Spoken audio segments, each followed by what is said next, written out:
Good afternoon and most welcome to 11:54. And we were talking about priming in the last lecture here. And how does priming work? Well, I am lucky enough to be friends with Professor Jan Eiskens, and priming is one of his delights. And what I can say is that the idea that priming is something new is not completely true. We always prime. We're simply not aware of it. So if we are hunched, we consciously/unconsciously project narrow shoulders, small back, tensed knees, little space, narrowed back, narrowed lower back. It is very common today. And for a muscle to contract, signals from the brain must come that tells it to contract. So there is no original natural contraction in our bodies.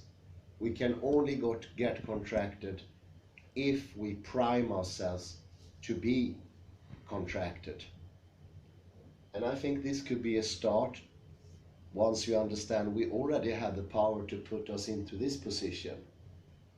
I took the liberty earlier to walk in a library here, and I saw so many people hunched, very tensed, some even in torturous positions, which greatly impairs their thinking, their intellectual capacities, their possibilities of succeeding in the work they most probably want to succeed in.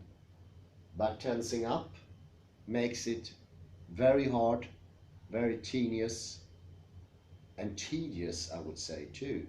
It is not a fun business. Another way of thinking of this is comparing to Henri Bergson and Levi-Strauss, and their ideas of what is pretension and retention, and they are conscious willed acts that bring about what has happened and what it will be in the future. We normally regard these things as absolutely passive. Memories just spring to me. But maybe that's wrong. Maybe we should think of these things as active processes. And there's a thought I got now. Maybe the passivity that we perceive is a projection from the belief in classical physics. Because in classical physics, we do not have to collapse the superposition. And this is why I wrote here, priming is something we already do. This is the automatic collapsing of the probability. You could call it the superposition. You can call the flow of opportunities.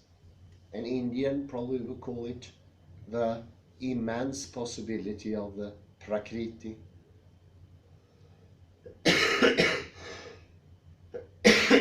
But a muscle can only tense if we will it to be tensed. It cannot tense automatically. I think it was Donald Weed who said, I invite you to go into a butcher shop and look out a piece of meat that is tense. It doesn't exist, sadly, or luckily. Nothing tenses by itself. It needs to be part of a complete organism. And it's that holistic mood that gives tensions. It is when we acquire passivity or project passivity, but it can also be a mode of thinking, a Stimmung, that sees everything happening outside of oneself and limiting oneself to the front page, which is monstrous when it comes to good posture. You are here also, something I realized when we did yoga a couple of minutes ago. It is important to get the totality of the body into the picture, not just a single small portion of it. All of it should come in. And it has also to do with how we think about space. Something that struck me yesterday, looking at my good old Klein bottle, being a bit distracted. I think in that video I managed to cut my own head off. But I hope you who have watched it or will watch it can see that there is a Klein bottle there. And it's all of a sudden it struck me. It is nonsensical to think that I can access as much area here as I can reach out to another galaxy. It's different space. Space is in itself centered around me. Any other idea of space is ludicrous. Yes, of course we share space, but we don't share space in the Newtonian Cartesian way. And of course we are so used to this habit that we assume it. We assume as, for instance, that existence are constant. So there will exist a little rabbit in the Milky Way on the other side on a planet. Nobody knows about it. Nobody will ever see it, but it can still exist. I think that is a pretty grave thought mistake. And that makes people tense, both in their sort of understanding vision, but also tenses them when it comes to their body. And that's why we get frustrated when somebody said, the cat exists, and it doesn't exist.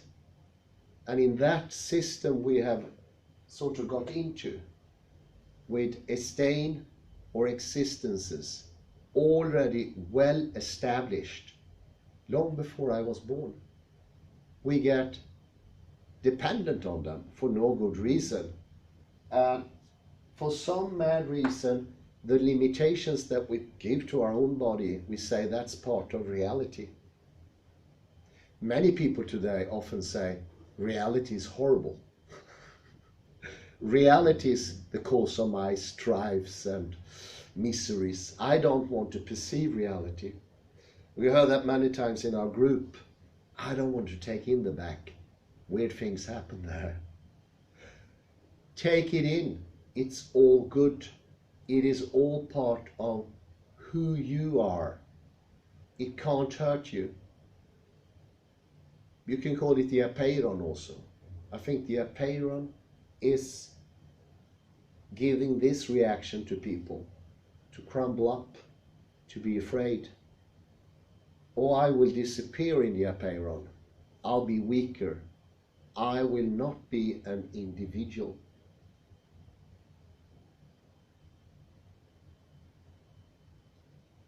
It could be one of the most common reasons why people shy away from the apeiron is that they somehow feel that they will cease to exist.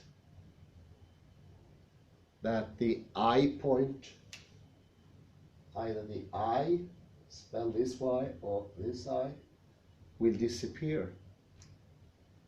But this is not how space is.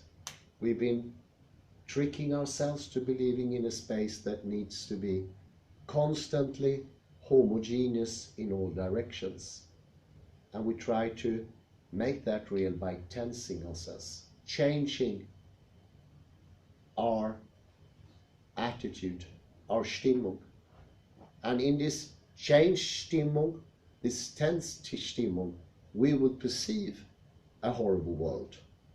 It will be obsolete, deserted, uninhabited, mostly empty. Or as Carl Sagan often said, we are just a speck in the Milky Way.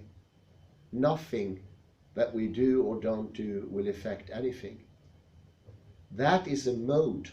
And the mode does include also, I will read presently here about Joe Dispenza, that mood also has an ingredient that is pretty weird. And that ingredient is there are no other moods. So the mood I have doesn't exist. Reality is just out there. And of course, for the younger Ludwig Wittgenstein, that meant that the outside world must be reflected in every thought in his head. It has to have absolute correspondence, one-to-one, failing not a millimeter. And that became an obsession. And he was tortured of this idea. And then came philosophical investigations, and he said he'd never been that happy. It was a dissolvement of the idea that we are completely separated. And the example with a slate, two guys making a wall, giving the slate to each other, or asking for a brick, it has so many different modes. It could be asking for a brick, paying attention, it could be a joke, it could be hurry up or slow down, anything. The monosemic take, though, the take of Bertrand Russell and Quine, is narrowing up, tensing. I would say, this is my proposed proclamation today, I would say there is no analytical philosophy without tensing. It is in self some tense part of my head or my brain that shuts out everything and actively presses down here.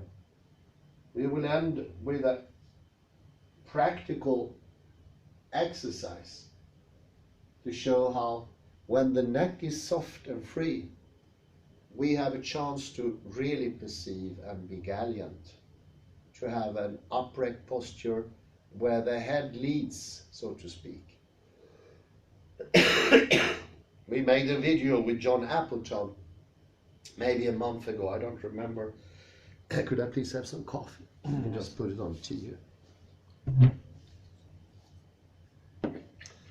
And he gave us rounds, and each of us, I saw the video, looked taller, more elegant, more expanded, although I didn't feel anything.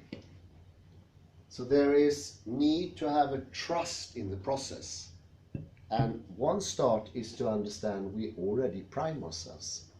And then you can understand, then I can counter prime. I can give more vivid pictures or instructions, if you like, to let me be the one I have potentialities to be. A freer person, somebody who sticks to his thinking, because this tension makes me go into contradictions, jump from one position to another one. Why is that? Well, it's obvious. This is taking away my position. This is making me literally into a brain in a vat, non-localized.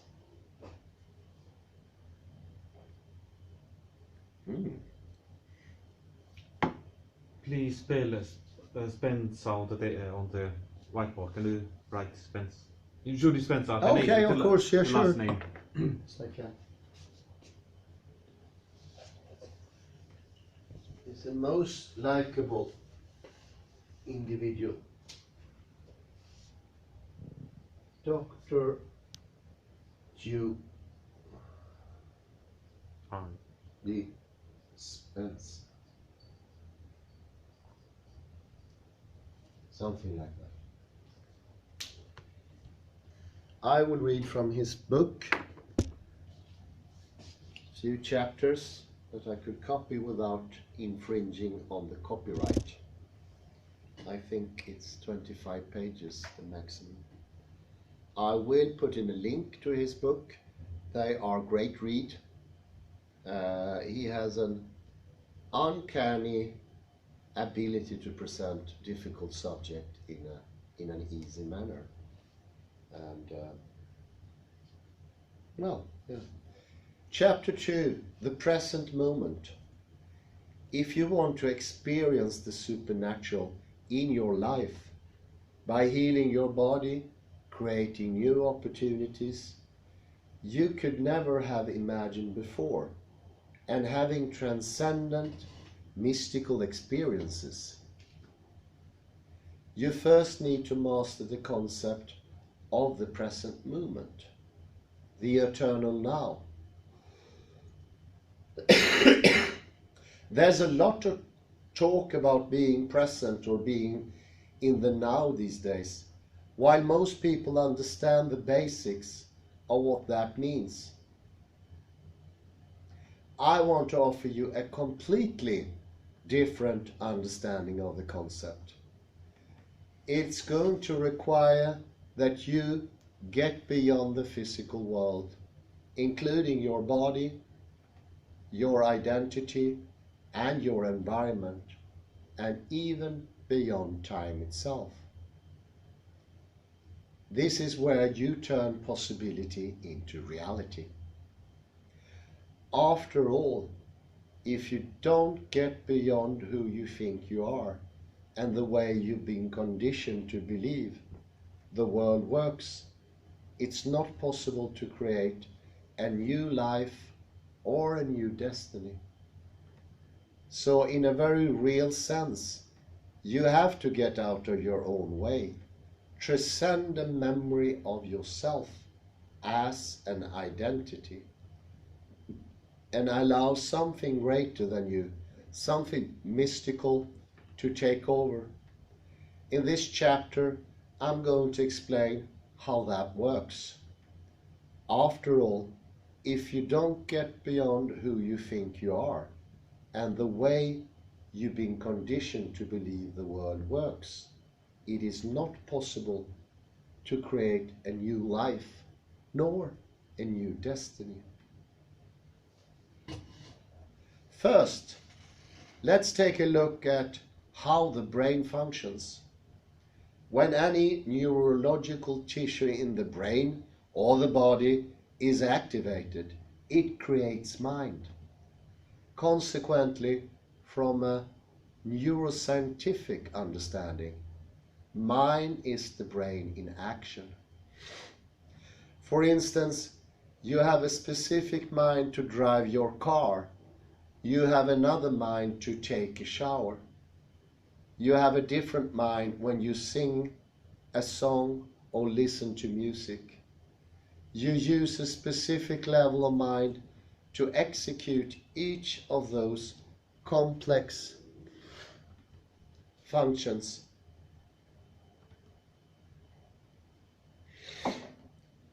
Because, and this is an important part, you've probably done each of these tasks thousands, or not even thousands, could be 100,000s of times. So your brain turns in a very specific way whenever you do any of them.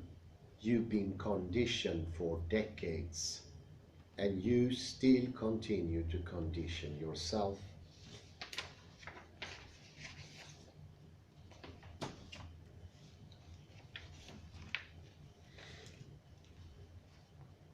When your brain is in action, as you drive your car, for example, you are in fact turning on a specific sequence, pattern, and combination of neurological networks. Those networks, or neural nets, are simply clusters of neurons that work together as a community. Just like an automatic software program or a macro, because you've done that particular action so many times. In other words, the neurons that fire together to accomplish the task become more wired together. They fire together, therefore they get wired together.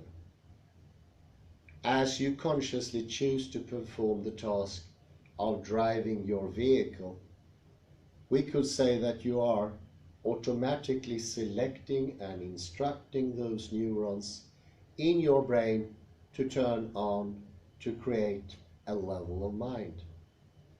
For the most part, your brain is a product of the past. It has been shaped and molded to become a living record of everything you've learned and experienced up to this point in your life.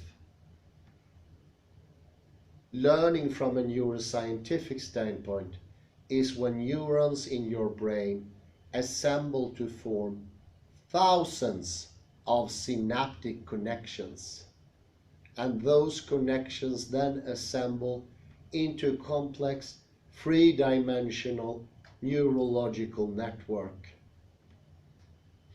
Think of learning as your brain getting an upgrade.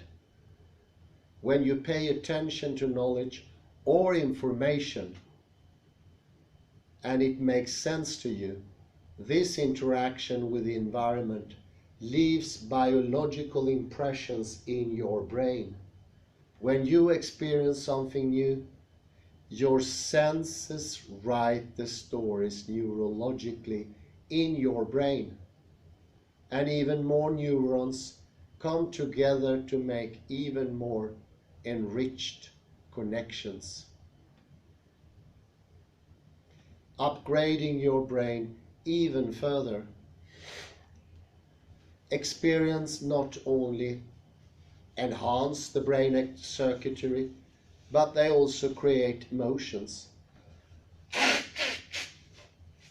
Think of emotions as the chemical residue from past experiences, or a chemical feedback.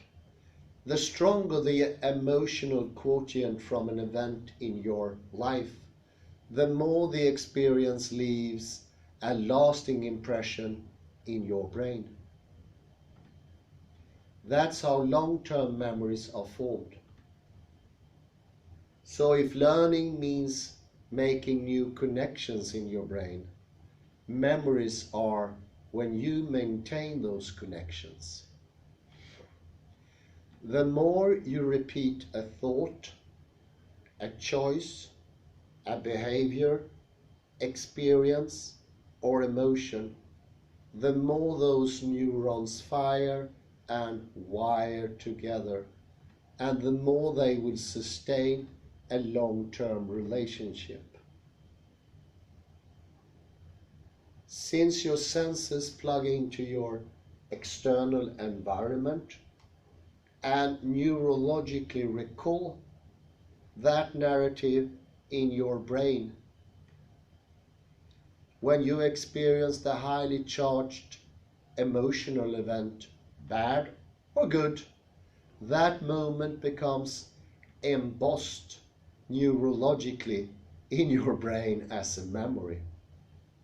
Therefore, when an experience changes how you normally feel chemically and heightens your attention to what caused it, you will associate a specific person or a thing with where your body is at a particular time and place. That's how you create memories, by interacting with the outer world. It's safe to say that the only place the past actually exists is in your brain and in your body.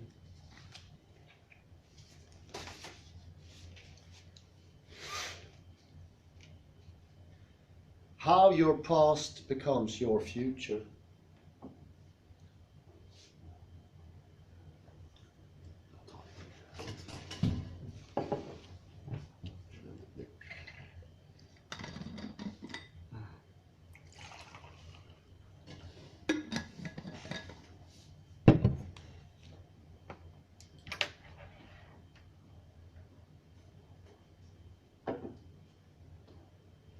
Let's take a closer look at what happens biochemically inside your body when you think a thought or feel an emotion. When you think a thought or have a memory, a biochemical reaction begins in your brain, causing the brain to release certain chemical signals.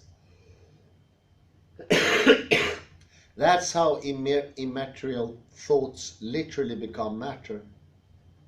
They become chemical messengers. These chemical signals make your body feel exactly the way you were just thinking. Once you notice you are feeling a particular way, then you generate more thoughts equal to how you're feeling, and then you release more chemicals from your brain to make you feel the way you've been thinking. For example, if you have a fearful thought, you start to feel fear.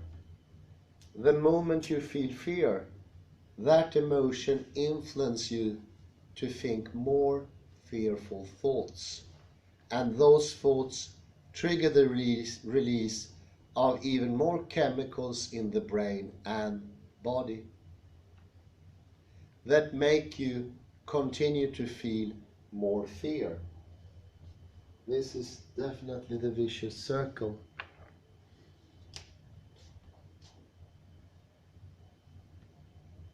This is why we tense. Tension makes us fearful, then we tense even more to get rid of the fear we think, but we create even more fear.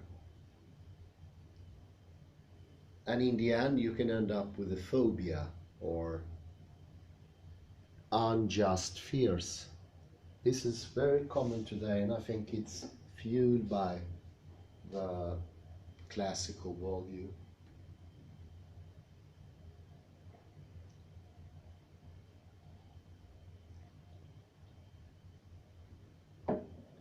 The next thing you know, you get caught in a loop where your thinking creates feelings, and your feelings create thinking. If thoughts are the vocabulary of the brain, and feelings are the vocabulary of the body, the cycle of how you think and feel becomes your state of being. Then your entire state of being is in the past.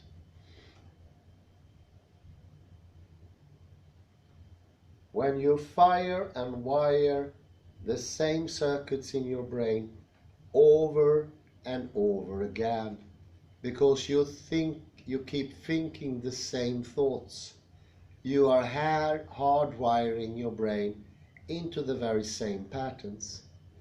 As a result, your brain becomes an artifact of your past thinking. And in time it becomes easier to automatically think in the same ways. As at the same time as you repeatedly feel the same emotions over and over again, since I just said emotions are the vocabulary of the body and the chemical residue of past experiences. You are conditioning your body into the past. So now let's look at what that means for you on a day-to-day basis. Given what you just learned about feelings and emotions being the chemical end products of past events, the moment you wake up in the morning and search for the familiar feeling called you are starting your day in the past. So when you start to think about your problems, those problems which are connected to the memories of past experiences of different people or things at a certain time and place, this create familiar feelings such as unhappiness, futility, sadness, pain, grief, anxiety, worry, frustration, unworthiness, or guilt. If those emotions are driving your thoughts, you cannot think greater than you feel. Then you are also thinking in the past. We know when these thoughts occurs, when you have negative thoughts, the whole bioenergetic field shrinks. And that means your ability to think whatever you want gets limited. Results from fMRI scans show that people today can think in very little terms. And the thinking is becoming less and less accurate. We have an inflation in thinking, sloppy thinking. I almost think about Heidegger, who says, the modern thinking is ungrateful. It's not a happy pleasure to think anymore. It has become repetitive, strenuous, and tedious.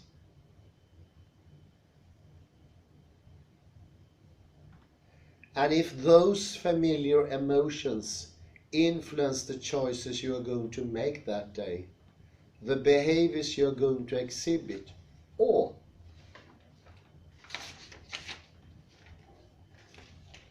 experiences you are going to create for yourself, then you are going to appear predictable and your life is going to stay the same.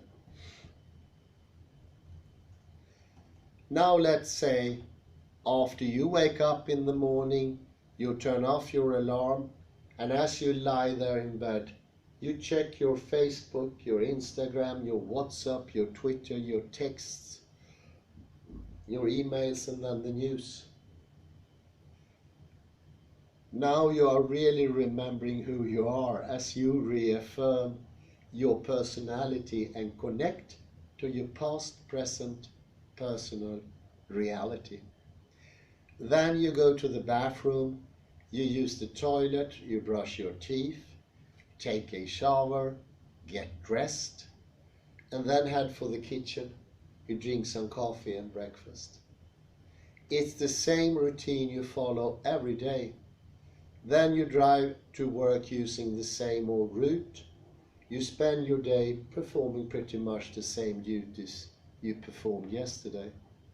Cook the same food for dinner and watch the same television show at the same time. If you keep doing these same routines over and over again, they will become a habit. A habit is a redundant set of automatic, unconscious thoughts, behaviors, and emotions that you acquire through frequent repetition. Basically, it means your body is now on autopilot, running a series of programs, and over time, your body becomes the mind. You've done this routine so many times that your body automatically knows how to do certain things better than your brain or conscious mind. I can say I'm experienced that myself. Sometimes when I'm opening a specific door, which is very complicated. When I try to think about what to do, I can't do it. So I just do it with my hand. And that's sort of tragic. Means my thinking is less than my automated response. It's in my hand. And not in the positive way that we mentioned earlier on. This is hand as deadened hand. You will think the same thoughts and then make the same choices that led to the same behaviors that create the same experiences that produces the same emotions. So behavior produces emotions. Doing things in a certain way will have an emotional and thinking result. This is another thing we have to add from the fMRI. Doing things harsh and clumsy, not delicate, will affect the whole coherence in the system in a negative way, just slightly. But if you repeat movements who are jerky, not well aware, not thought out, the whole system becomes inflated of understanding. And we see this in fMRI thinking waves that are extremely repetitive. They lack this fractality we know understanding is. If you are looking at the timeline of your day, starting with waking up in the morning, continuing until you go to bed that night, you can pick up that timeline of yesterday or today and place it in the space reserved for tomorrow. Because essentially the same actions you took today are the ones you are going to take tomorrow. And day after day and the day after that, let's face it, if you keep the same routine as yesterday, it makes sense that your tomorrow is going to be a lot like your yesterday.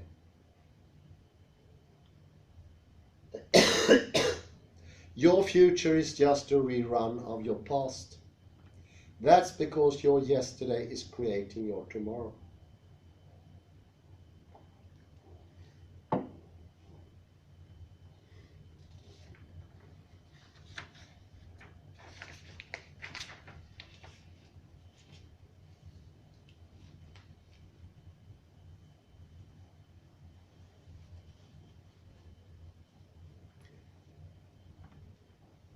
As each step of these individual steps merge into one complete step, thinking a familiar thought of an experience of somebody or something at some place in some time will automatically create the anticipation of the feeling of that experience.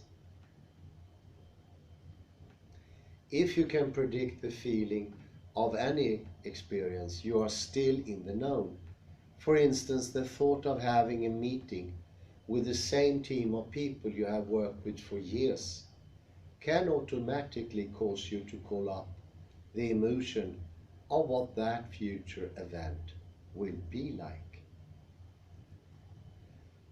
When you can predict the feeling of the future event, because you've had enough past experience to make it known to you, you are probably going to be creating more of the same. And of course you're right, but that's because you are the same. By the same means, if you are in the automatic program and you cannot predict the feeling of an experience in your life, you will probably be hesitant to engage in it.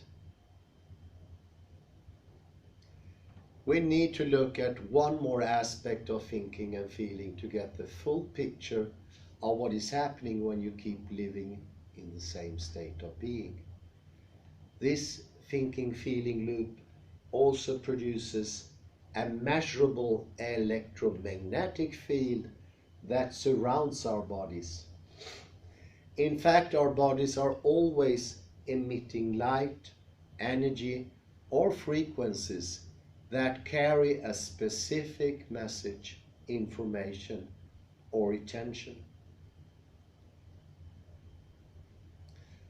When I say light, I'm not just referring to the light we see, but to all spectrum of light, including X-rays, cell phone waves and microwaves, you name it. In the same way, we also receive vital information that is carried on different frequencies. So we are always sending and receiving electromagnetic energy. Here's how that works. When we think of a thought, those networks of neurons that fire in our brain create electrical charges. When those thoughts are also cause a chemical reaction that results in a feeling or an emotion, as well as when a familiar feeling or emotion is driving our thoughts. Those feelings create magnetic charges. They merge with the thoughts that created the electric charges to produce a specific electromagnetic field equal to your state of being. Think of emotions as energy in motion. When someone experiences a strong emotion, walks into a room, their energy, aside from the body language, is often very palpable. I would especially mention here one of the librarians. She's a female and she's working in the reception. And every time I approach her, I can feel her energy coming at me. And sometimes I also notice that it is almost some sort of blackness that surrounds her. She is in a perpetual bad mood and been that for at least 20 years, I will imagine. That is palpable. We can feel that. There are many words for that in some other languages like Hindi and Sanskrit. Chinese, for instance. There are almost none in this realm. Western society, maybe. There's an easy solution. Call for an exorcist. Catholic exorcist. Well, yeah, maybe. Maybe it's time to call for an exorcist. I'll ask her, but she's very hard to No, do. you shouldn't ask, you should force. Force her to an exorcism, yeah. It's a good idea. I think exorcism is a very intense priming, but I'm going to go back to that at some other lecture. I think it's maybe one of the most intense primings. Maybe an exorcist would work on her. But I will not kidnap her though.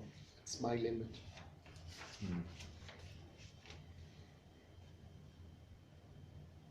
All emotions have different, this is very interesting, this is coming from the fMRI. See, I can link this.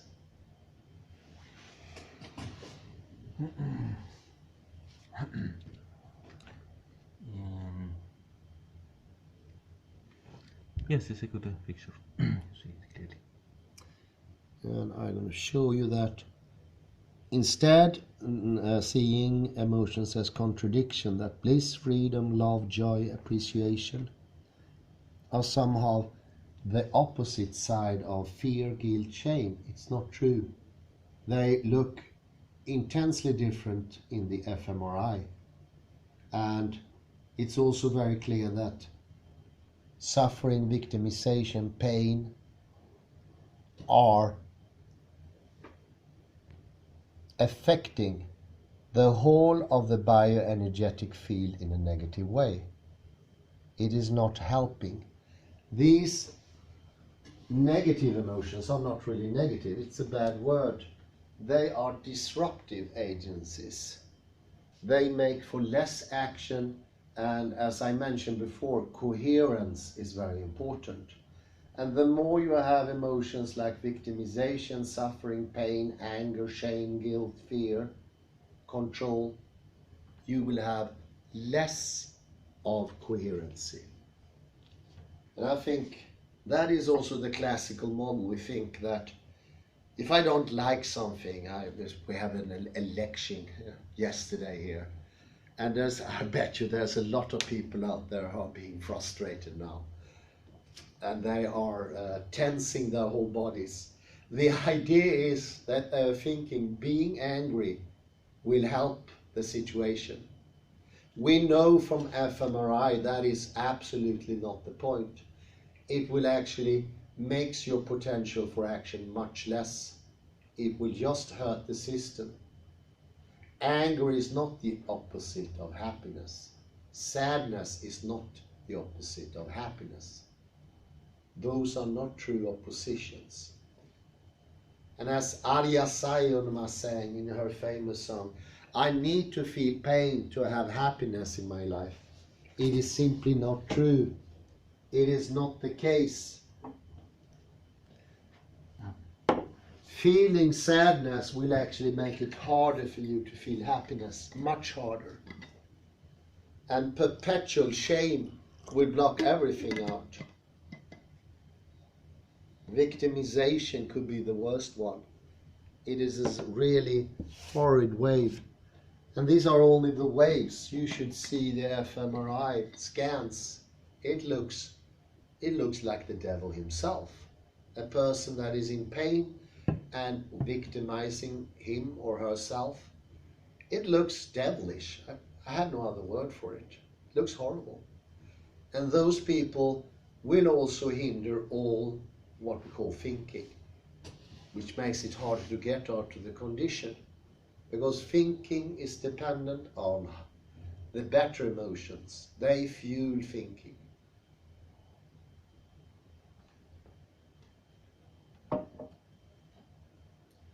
So if we are recreating the past day after day, thinking the same thoughts and feeling the same emotions,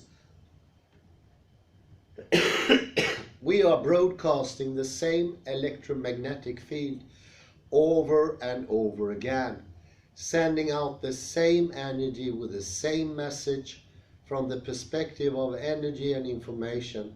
This means that the same energy of our past continues to carry the same information, which then keeps creating the same future. Our energy then is essentially equal to our past. The only way we can change our lives is to change our energy. Very important. The only way we can change our lives is to change our energy. And to change the electromagnetic field, we are constantly broadcasting and producing. This is our prana. This is what we think with. In other words, to change our state of being, we have to change how we think and how we feel.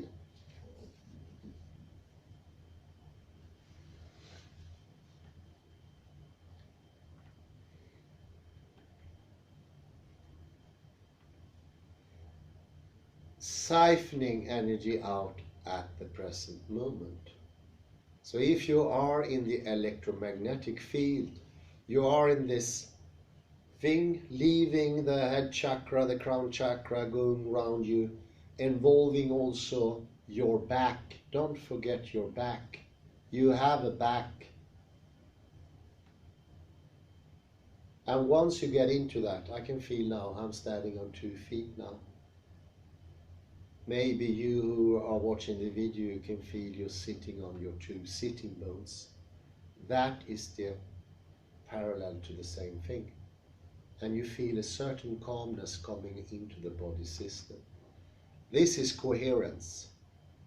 This is going into the path of better working.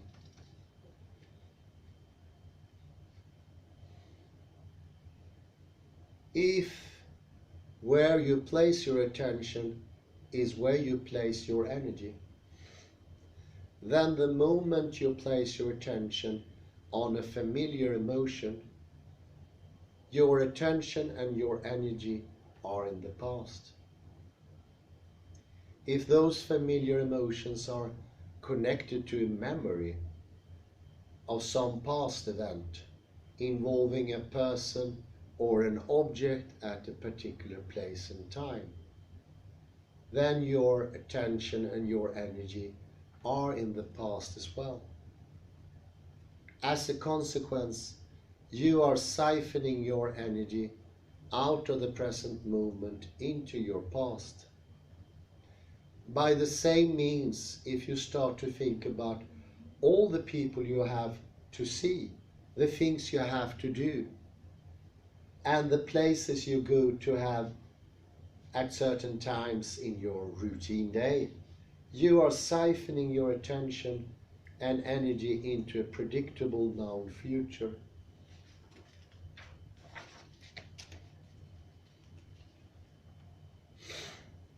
All of your energy is now completely commingled with those known experiences in that specific line of time. Your energy is creating more of the same, and your body is going to follow your mind to the same events in your same reality. Your energy is being directed out of the present moment and into the past and the future. As a result, you have very little energy left to create an unknown experience in a new timeline. So as you start your day, when you have the thought of the toilet, the next thing you know, you're walking toward the toilet. That is the simplest possible priming. Then you have a thought of the shower, and you will find yourself in the shower, adjusting the water temperature. You have the thought of the coffee maker, and you're projecting your attention and energy to the coffee maker. And as you automatically walk to the kitchen to make your morning cup of java, once again your body is following your mind. Well, I think you can see here also, this is the quantum approach, but I will point to a danger in parenthesis. If we prime ourselves in the idea of representationalism, we will automatically leave the controlling mechanism of our thoughts and emotion outside ourselves. We will say that the coffee maker made me angry, or the neighbor made me angry. It's a risk. It is undermining your control. And this is why Gibson is so much better, because even though he's a neurologist, I felt freedom from reading his insights. James J. Gibson, an excellent psychologist of the 50s and the 60s. He plays the outside not completely out and the inside not completely in. It's an interaction, and he gives freedom, because then you understand that you causes things to come into existence, and emotions and actions and thoughts are in some ways existences. I mentioned in the previous lecture, information is of a higher value in quantum mechanics. Oddly enough, that is not even the thing in spiritual circles today. We want to make the soul an existence, and even God an existence. I think even Auge Bohr would be mad if he heard that.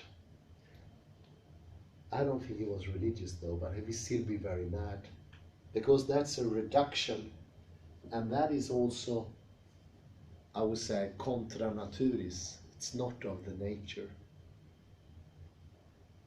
Yeah. I think that you have changed your mind about pain, if I understand it correctly. Still, for some months ago, you said that we need pain to feel happiness, and that's perhaps also Heraclitus' idea. But now you seem to say the opposite. Yeah. So, could you clarify? So, why don't we need sorrow or a pain?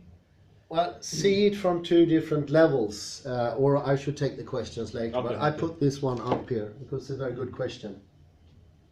I never agreed with you a few months ago. Yeah, no, I put it up as a question because it's a very good one. It's excellent.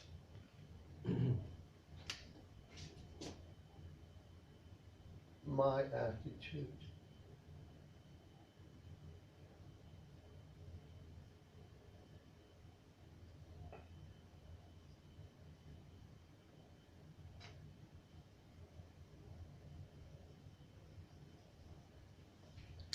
I will put in some questions and we do some practical things later on here. I think first questions in the second part and then practical things. And if you've done that for the last 22 years for some reason, your body is going to effortlessly coast right over there. Your body is always following your mind. But in this case, it's been repeatedly following your mind to the known. That's because that's where your attention and therefore your energy is. So now let me ask you this. Could it ever be possible for your body to start following your mind to the unknown? If so, you can see that you would have to change where you put your attention and that would lead to changing your energy, which would require you to change how you think and how you feel long enough for something new to happen.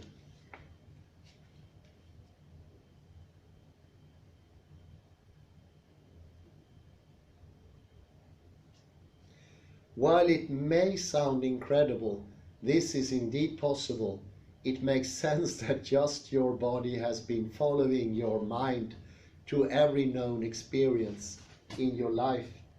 Like coffee maker each morning, if you were to start investing your attention and energy into the unknown, your body will then be able to follow your mind into the unknown, a new experience in your future.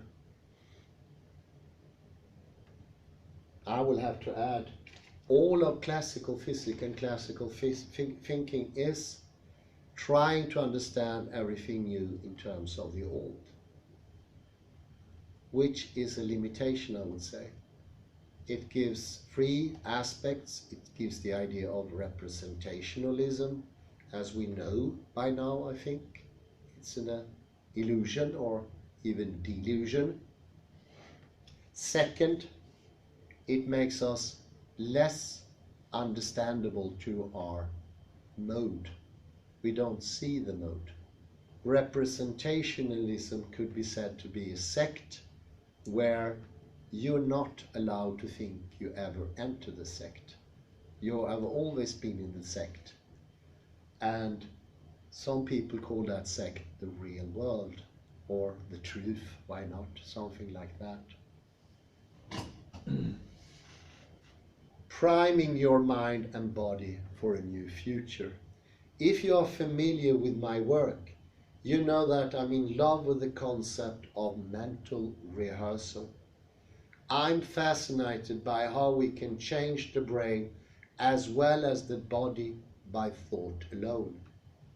Think about that for a moment.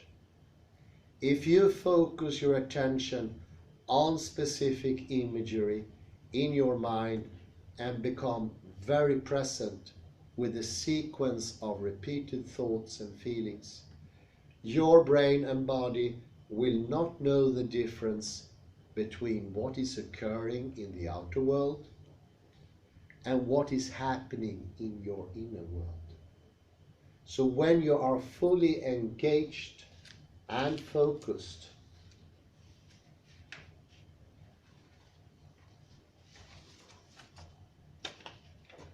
your inner world of imagination will appear as an outer world experience, and your biology will change accordingly. That means you can make your brain and body look as if a physical experience has already happened without having the actual experience. What you put your attention on and mentally rehearse over and over again not only becomes who you are from a biological perspective, it also determines your future. And I like that massive research that was given by Ian McGilchrist, but also by the team from Simon Boulder. People who were sitting down or lying down, who only projected thinking about training, and how massively it changed their muscles, the neural uptake, how they coordinated their movements, and actually, oddly enough, the movements became better in that group that only lay down than the group that was trying to practice it physically.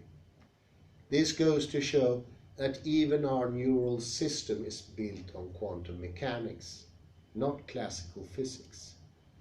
And that research was immense. I think Boulder represented at least 780 different research objects. That's massive.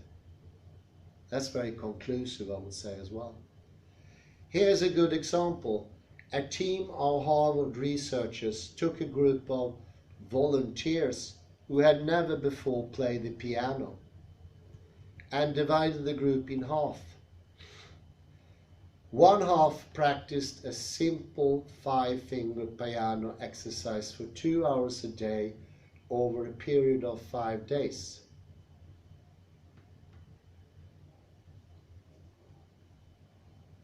The remaining half did the same thing, but just by imagining they were sitting at the piano without physically moving their fingers in any way. The before and after brain scans show that both groups created a dramatic number of new neural circuits and new neurological programming in the region of their brains that controls their finger movements, even though one group did so by thought alone. Think about this. The folks who mentally rehearsed their actions had brains that looked like the experience had already happened, even though they never lifted a single finger. If you were to put them in front of a piano after 5 days of mental rehearsal, many of them would be able to play the exercise they imagined pretty well, even though they had never before tickled the ivories. By mentally imagining the activity every day, they install the neurological hardware in preparation for the experience. They repeatedly fired and wired those brain circuits with their intention and intention, and over time the hardware became an automatic software program in their brains, and it became easier to do the next time. So if we were to start to play after 5 days of mental practice, their behaviors would become easily aligned with their conscious intentions because they prime their brains for the experience ahead of time. That's how powerful the mind can be once trained. And we have to add from Jan Eiskens and also professional sports. We know today imagining or projecting is always used in professional football today because it's more effective than training. You do it before, and that means you can change your behavior, but doing it at the same time, it cannot change the behavior. I think Real Madrid is putting down now 30 to 40% of the training on mental imagining. And since that team is reaping in billions of euros each year, they wouldn't do that for fun reasons. There is a very good reason. Priming is the only way you can change your behavior of thinking. We know every other thing, including experiences or propaganda, different ways of convincing someone, argument, it will not put you in a different understanding, but priming will. The reason being, for any change to happen, it needs to be done before, after, or in the action. It is way too late. Similar studies show the same kinds of results with muscle training.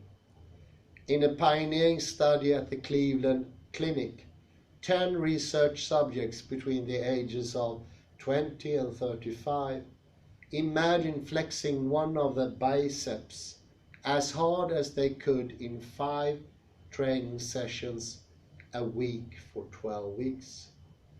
Every other week, the researchers recorded the subjects' electrical brain activity during their sessions and measured their muscle strength. By the end of the study, the subjects had increased their bicep strength by 13.5%, even though they hadn't actually been using their muscles at all. They maintained this gain for 3 months after the training session had stopped.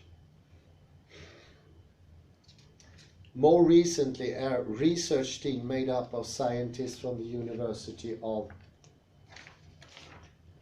Texas at San Antonio, the Cleveland Clinic, and the Kessler Foundation Research Center in West Orange, New Jersey, asked subjects to visualize contracting their elbow flexor muscles. As they did so, they were instructed to urge the muscles to flex as strong and hard as possible, adding a firm intention to their strong mental energy for 15-minute sessions, 5 days a week for 12 weeks. One group of the subjects was instructed to use what is called external or third-person imagery, imagining themselves performing the exercise by observing themselves in a scene in their heads separate from the experience, like watching a movie of themselves. A second group was instructed to use internal or first-person imagery, imagining that their bodies, as they existed right then in the real time, were doing the exercises, making it more immediate and realistic. A third group, the control, did not practice.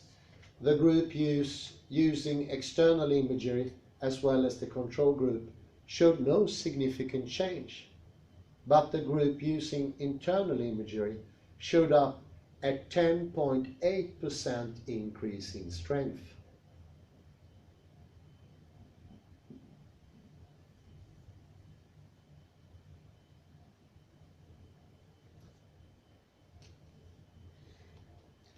So I think we'll take a pause there and go over to the questions.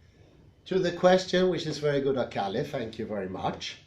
Have I changed my attitude to pain? I will never hesitate to admit to change our mind. But I think here is more of a change of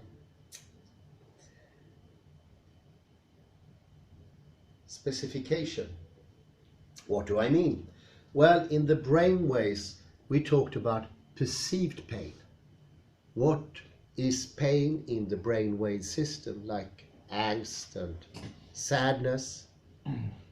That is the perceived pain. Yes, if I hurt myself, I get a perceived pain, usually.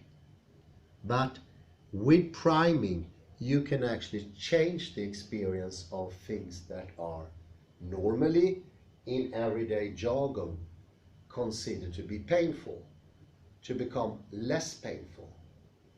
Let me give you an example. I had a relative who had broken his leg in a really bad position, and he did not feel any pain from that. But trust me, the nerval endings were severed. It should have been pain there. By projecting, we can change painful situations also. For instance, I don't only speak about going to the dentist, maybe to see some person who sort of give you bad, I don't know. Vibes, yeah. That changed with me. I had one in the supermarket close by to me. She always gave bad vibes. She has this angry mood. But I managed to change the vibe, and I noticed she's still a bit coarse. She's not she's not the softest person, but she has a good heart. We're now friends. So you can change from situations, for instance, that you feel are too complicated, like driving in mid-traffic. I don't like that. But priming beforehand, not when it's happening, then it's too late. All priming needs to take place before. And it's a little bit like we're living too much in the classical world. We're just waiting for things to happen to us. Neurologically and quantum mechanically, that is not correct. That will actually hinder you from reaching into reality. So first priming, then experience. It's a bit similar to Donald Weed we had 2 years ago, the Englishman or English/American who wrote "What you want is what you get," or "What you think is what you get," who sent me a book that never appeared. And we were waiting for it. We were always opening the briefcase to, is it there? It never came. This is a little bit how this works. Instead of waiting for the experience to happen, you prime yourself before it happens. And this is proven to be more effective than actually training it in the real situation. And this goes for pain. Do Heraclitus mean that? Here I can just chance, I have no idea. I think so. This is my view. I cannot prove it. I think he means by taking in the painfulness of night, which is painful and feared. It didn't have a nice name. It doesn't have a nice ring to it. But taking that in and not feeling bad about it, because that would work. You can change how you perceive it. Sounds like magic, but it's proven. It is a magical way of opening up. And then the light of day becomes even brighter, because you don't need it to be light. You can let it come. And then you have both night and then you have day. This is my take on Heraclitus. I don't know if it's correct. Could I use you, Kalle, or are you satisfied with the answer? Yes. Actually, when you mentioned that, I can show it another time. The Greeks didn't use the usual word for night. Nux. Synodok or something like that. No, they had another word that means really happiness. And Heraclitus uses that. Well, it could be like a euphemism for night. It is an euphemism for night. That is happiness or something like that. Please sit down. We will try with priming here now. And priming, I would say, it could be hindered, because that was the case, in my case, of thinking of the real world being too much out there. And then it's not changeable. To get into the quantum thinking is priming, more or less. And then you can actually change your reactions. We know from Benjamin Libet and a lot of research going on after his first experiments. We're speaking 50 years now. We know now 100% sure that your reaction, if not primed, are not under your conscious control. And it doesn't matter if it's taking up a pen, drinking a cup of coffee, or thinking. It includes thinking. And no wonder we have problems in the modern day if everything has become automatic. Today I will try to prime Kalle here, and you close your eyes. Usually priming is better, and try to sit as relaxed as possible. And try now to think of the chakras. One violet on top of your head, one in between your eyes, and that is supposed to be more light blue. And then for your throat, really see the colors. And if you have a hard time seeing them, you can use devices. I use lamps, like bulbs, but you can also use flowers. It needs to have those colors. So you start with the flower, and why? Because it's quite hard to just imagine a color. Start with something tangible, like a flower or a light bulb. And then you think of the heart chakra, give that a green color.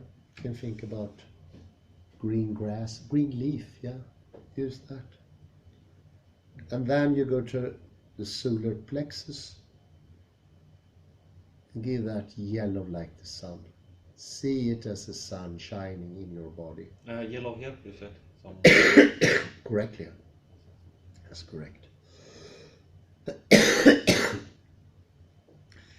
Further down you have bright orange. That is for your scrotum. And at the very end of your back there is a even brighter red. That is the coccyx, the sitting bone, or the tailbone, more correctly. Where the apes have the, what do you call them, swans? Yeah, Tail. yeah, exactly. Yeah, so that part is red. It's red. And scrotum was Orange red. Orange red. Okay. About the orange fruit, perhaps. Yeah, how about an orange? Yes. So I think this is a way of starting. It's very hard to see a clear color, and it's very hard to see chakra. I think you're absolutely right there. But with this method, I think it's possible. Now add this thing around yourself that goes around and back to front, starting at the violet chakra on top of your head. So everything is violet, goes like this? Yes, yes.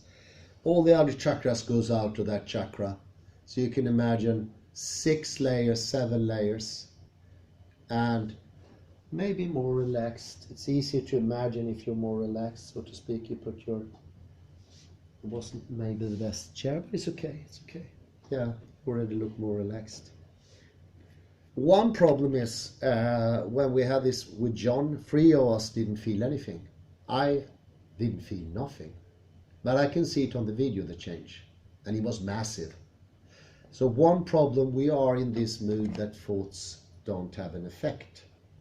We think this is part of reality. It is not true at all.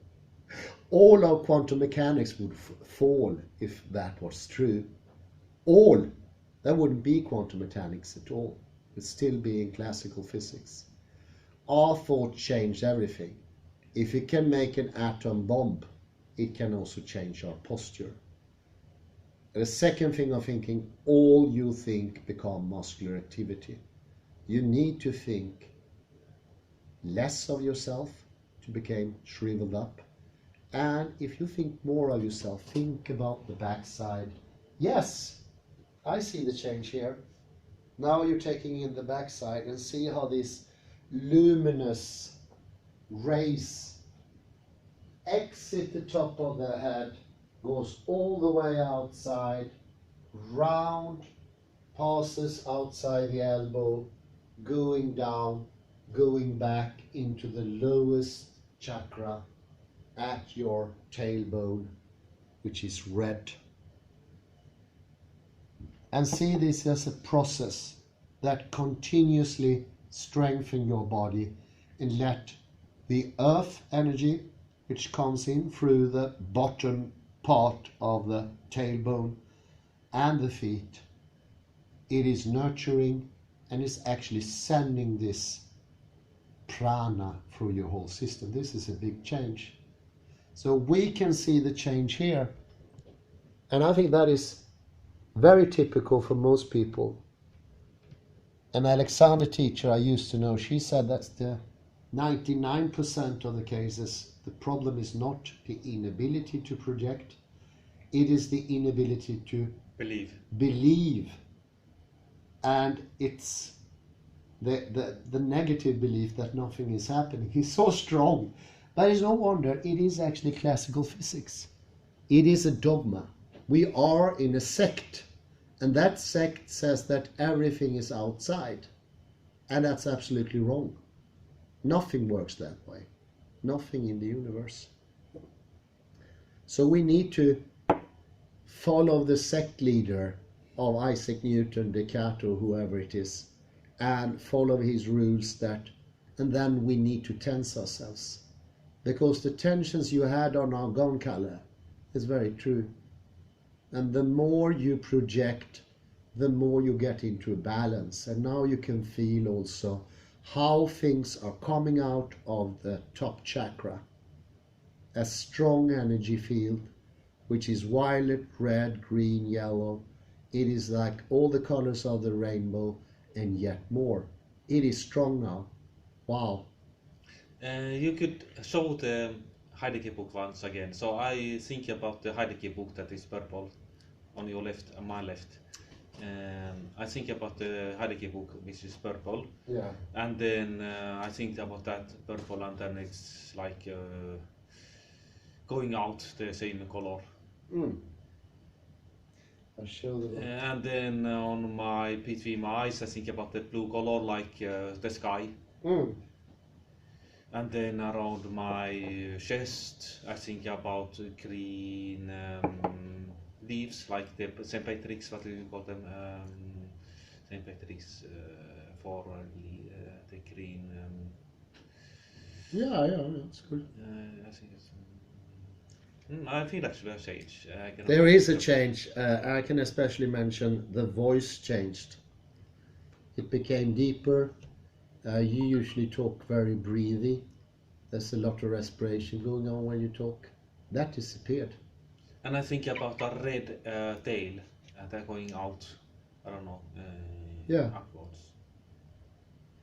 And a scrotum orange. Around my navel, what should I think there? That's not so clear.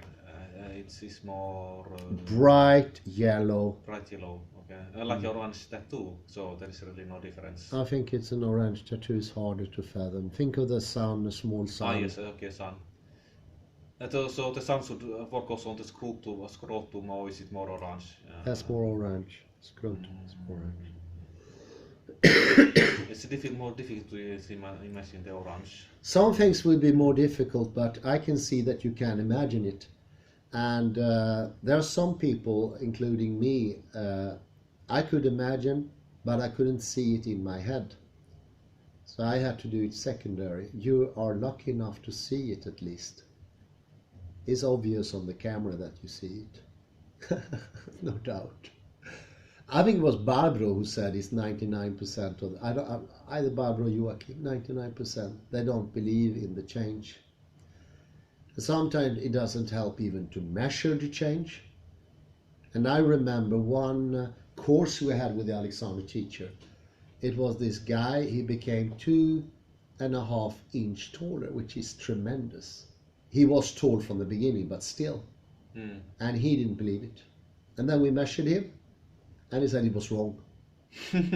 That is very typical. We are in a sect of classical physics. And that sect tells us the world is out there. And when we hear the sports world all doing priming, we think they're nuts. They're not nuts. It's a commercial business these days. They don't do that for fun. It costs to play in the high leagues. It's millions and millions of dollars and euros. They don't do that for fun. And the odd thing, and I think Huberman pointed that out, that most progress is done within sports now. The reason being, they don't care about the dogma. They left the sect. Money is more important than belief. I think this is the only case where money is really good. Greed is good in this case. It makes you leave your superstitions.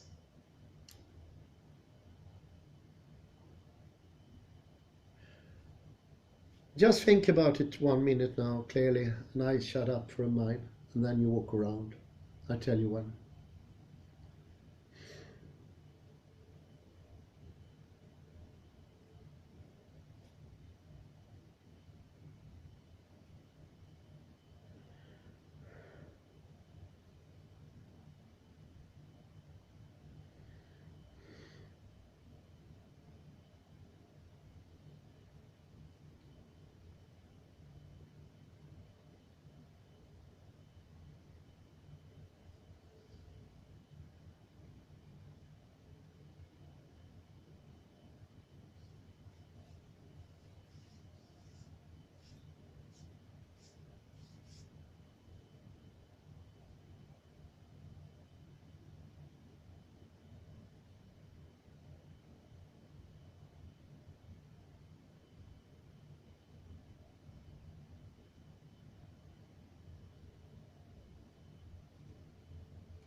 So I recommend that you get up and walk around a bit. I will film you simultaneously. You can just leave your arms, open your eyes. I was thinking about the Qigong ball. It comes naturally. But... Well, we can all see here Kalle feels much more relaxed. He has a body tone now. He's more upright. He's more present. The whole body gives presence to it. The difference is huge. So we just need to leave the sect.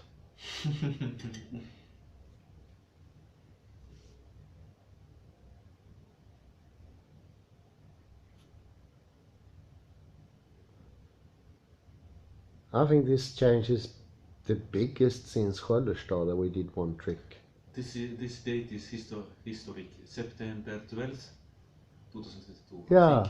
I have for a long time I have thought about doing meditation, but I don't. It's not in my mindset, so to say. No. But today, actually, I might begin with meditation today. Well, it works. And it that, works better than even training, because training is too late. So priming is the thing. I will continue with Dispenza tomorrow. I really liked it. I say thank you very much, Kalle. It was an excellent demonstration. I think we're happy. Thank you, great guru Hans.